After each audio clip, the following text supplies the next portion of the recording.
বিয়ের অনুষ্ঠান চলছে, মেহমানরা খাচ্ছেন। হঠাৎ সুমনের বাবা মি আহমেদ রূপার বাবা মি রহমানকে ডেকে আলাদা জায়গায় নিয়ে গেলেন। দেখুন রহমান সাহেব, বিয়ের আগেই কথা ছিল একটা লাল রঙের গাড়ি দেবেন, কিন্তু গ্যারাজে তো কোনো গাড়ি দেখছি না। গাড়ি না আসলে বিয়ে হবে না। ভাই সাহেব, আমি আমার সারা জীবনের সঞ্চয় দিয়ে মেয়ের বিয়ে দিচ্ছি, হঠাৎ গাড়ির টাকা আমি কোথা থেকে পাবো?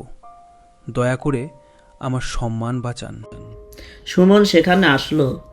সে সব জেনেও চুপ করে রইল এবং বাবাকে সমর্থন দিয়ে বলল, বাবা তো ঠিকই বলেছেন, আমার বন্ধুদের কাছে আমার একটা মান সম্মান আছে তো।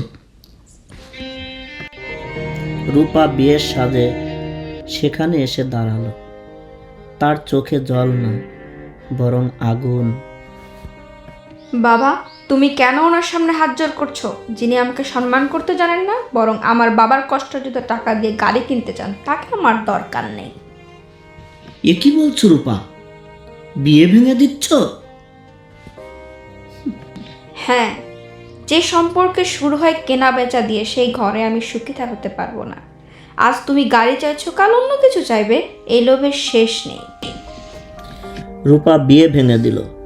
সুমনের পরিবার লোকলজ্জার মুখে পড়ে গেল।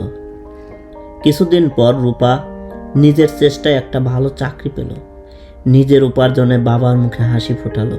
অন্যদিকে সুমনের পরিবার যৌতুকের লোভের কারণে এলাকায় নিন্দিত হলো।